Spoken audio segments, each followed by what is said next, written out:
శ్రీ గురుభ్యో నమః. కన్యా రాశి వారికి ఈ రాశిలో శుక్రుడు నీచ స్థితి, వ్యయంలో కేతువు, లాభంలో రవి గురువు, దశమ స్థానంలో బుధుడు. నూతన ప్రయత్నాలు అంతంత మాత్రంగా ఉంటాయి.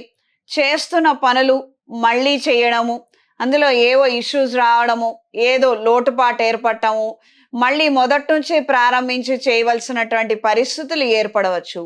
దూర ప్రయాణాలు అంతంత మాత్రంగా ఉంటాయి. రిజిస్ట్రేషన్ సరైన సమయానికి జరగకపోవచ్చు. అవుననుకొని కాదనుకొని ఏదో ఒకటి తేలేసరికి చివరాఖరికి టెక్నికల్ ఇష్యూస్ వచ్చి కాస్తంత ఆలస్యం అవ్వటము, ఈ విధమైనటువంటి పరిణామాలు ఏర్పడతాయి.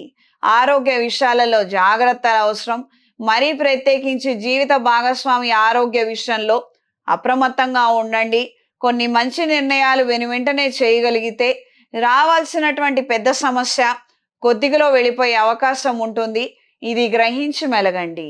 ఈ వారం పరిహారం: గోసేవ కార్యక్రమాలను విశేషంగా చేయండి. ప్రతిరోజు రాజరాజేశ్వరి దేవి అమ్మవారి స్తోత్రపారాయణ చెయ్యండి. పెళ్లి కాక ఇబ్బందులు పడుతున్న వారు, లేదా పెళ్లి జరిగిన తర్వాత భార్యాభర్తల మధ్య అన్యోన్యత లేక ఇబ్బందులు పడుతున్న వారు బృహపాశుపత హోమాన్ని జరిపించండి. భార్యాభర్తల మధ్య అన్యోన్యత అనురాగము మరింతగా పెరుగుతుంది. ప్రేమ వివాహం చేసుకోవాలనుకున్న వారు కూడా ఈ హోమాన్ని జరిపించుకోగలరు. మెడలో ఇంద్రాణి డాలర్ని ధరించండి. ఈ రాశిలో జన్మించిన స్త్రీలకు నూతన ఆలోచనలు ఎక్కువగా వస్తూ ఉంటాయి. వాటిని ఇంప్లిమెంట్ చేయడానికి మాత్రం ఎన్నో రకాల సమస్యలు ఎదురవుతాయి. కొన్ని చేపట్టినటువంటి కార్యక్రమాలను అర్ధాంతరంగా వదిలివేయాలని, చేయలేమన్నటువంటి ఒక నిరుత్సాహం ఆవహించే అవకాశం ఉంటుంది.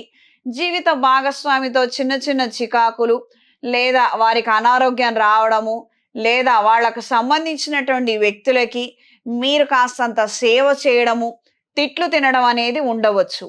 దూర ప్రయాణాలు అనుకూలంగా ఉంటాయి. ఈ రాశిలో జన్మించిన వారికి ఈ వారం కలిసొచ్చే రంగు పసుపు, కలిసొచ్చే దిక్కు తూర్పు, కలిసొచ్చే సంఖ్య 5.